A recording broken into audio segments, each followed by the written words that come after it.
¿Qué tal amigos? Soy Darío, vamos a compartir hoy el Salmo 6. Comienza diciendo: Jehová, no me reprendas en tu enojo, ni me castigues con tu ira.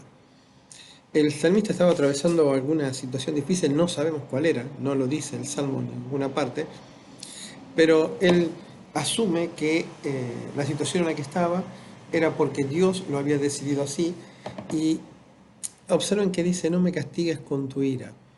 En el Antiguo Testamento estaba mucho este concepto, que en el Nuevo está aclarado que cuando Dios toma a sus hijos en adopción, ¿sí? Porque eso enseña la Biblia en el libro de Efesios, puede sí castigar a sus hijos, pero lo hace con amor. Hebreos capítulo 12 dice: el Señor al que ama disciplina.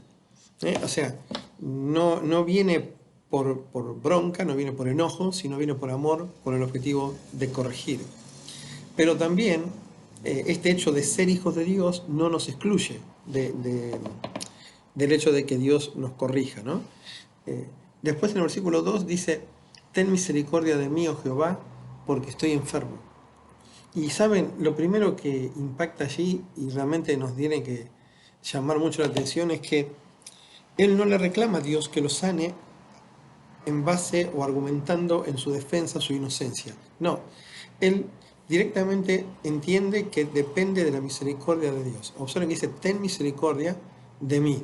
Y la Biblia enseña que si no fuera por la misericordia de Dios, nosotros deberíamos haber sido consumidos. Eso dice Lamentaciones capítulo 3, versículo 22.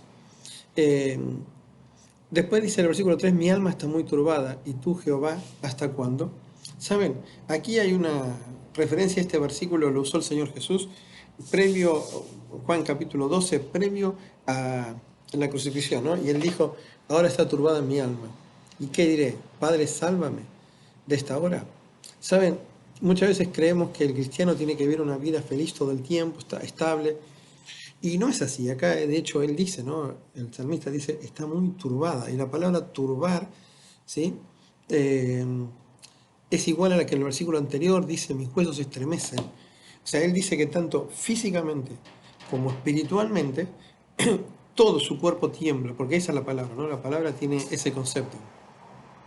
Pero lo bueno es que realmente eleva su oración a Dios. Y, ¿saben? Y esto nos tiene que hacer reflexionar. La enfermedad o las situaciones adversas nos hacen siempre como examinarnos delante de Dios, y tratar de buscar la causa en nosotros, ¿no? Y ese problema que empieza a ser físico termina siendo a veces espiritual, porque es más doloroso para un cristiano el tener una mala relación con Dios que tener una enfermedad física, o por lo menos así debería ser, ¿sí? Y el reclamo de él dice: ¿hasta cuándo? Dios, ¿hasta cuándo vas a mantenerme en esta condición? Versículo 4 dice: vuélvete. O sea, es como que él consideraba que por alguna razón, por su pecado, Dios estaba alejado de él. Entonces le dice: volvé, acércate nuevamente a mí. Dice: y libra mi alma. Y otra vez, solamente la razón para la que Dios puede hacer eso es porque Dios tiene misericordia y amor hacia los creyentes. Versículo 5 dice: porque en la muerte no hay memoria de ti, y en el Seol, ¿quién te alabará? ¿Saben? En el Antiguo Testamento había claramente un concepto de entender la resurrección. De hecho, Job 19:25 dice eso: yo sé que mi Redentor vive y al fin se levantará sobre el polvo.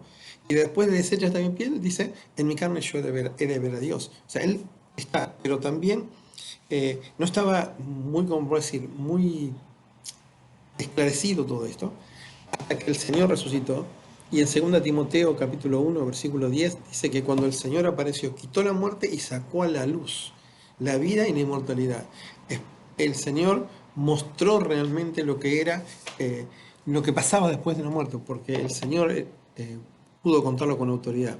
Versículo 6 dice: me han consumido, me he consumido a fuerza de gemir.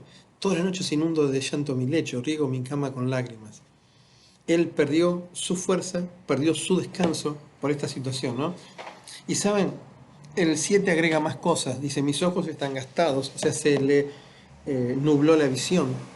Él se ha envejecido a causa de mis angustiadores. Y saben, Cuando el Señor se acerca, Él promete, dice que los que esperan en Jehová tendrán nuevas fuerzas, ¿no? O sea, el hecho de sentir el perdón de Dios, de sentir la justicia de Dios, hace que también nos podamos recuperar. Versículo 8 dice: apartaos de mí todos los hacedores de iniquidad, porque Jehová ha oído la voz de mi lloro. Y acá me impacta esto, porque pasa de una situación de agonía, se estremece mi alma, se estremece mi cuerpo, estoy cansado de llorar. Y después de orar, dice: ustedes, mis enemigos, los que se ríen de mí, los que se burlan de mí, dice: apártense de mí, o sea, se separa de todo aquello.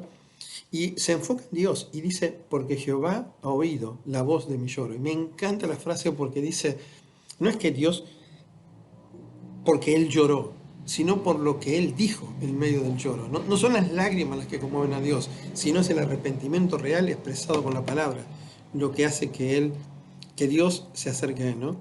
Y la certeza completa. Jehová dice: ha oído mi ruego, ha recibido, escuchó y le dio la bienvenida a la oración. ¿Sí? Eso es lo que hace Dios con sus hijos. Y cuando Dios obra, siempre causa sorpresas. Porque observen ahora lo que dice: se avergonzarán y se turbarán todos mis enemigos, se volverán y serán avergonzados de repente. Cuando comenzamos el Salmo, los enemigos se reían y el que estaba triste, agobiado y apesadumbrado era David. Cuando Él se acerca en oración y solamente en base a la misericordia de Dios pide ayuda, Dios lo liberta. Y en el obrar de Dios, no solamente le da alegría, le renueva las fuerzas a David, sino que cambia la situación y ahora los que se avergüenzan y los que salen tristes son los enemigos. Así que recordemos, ¿no? Recordemos, en cualquier circunstancia, la respuesta siempre, siempre está en Dios. No solamente físicamente, sino también espiritualmente, por supuesto, principalmente espiritualmente, y siempre debemos acercarnos a Él confiados, no en nuestros méritos, no en nuestra argumentación, sino siempre en la misericordia divina. Amén.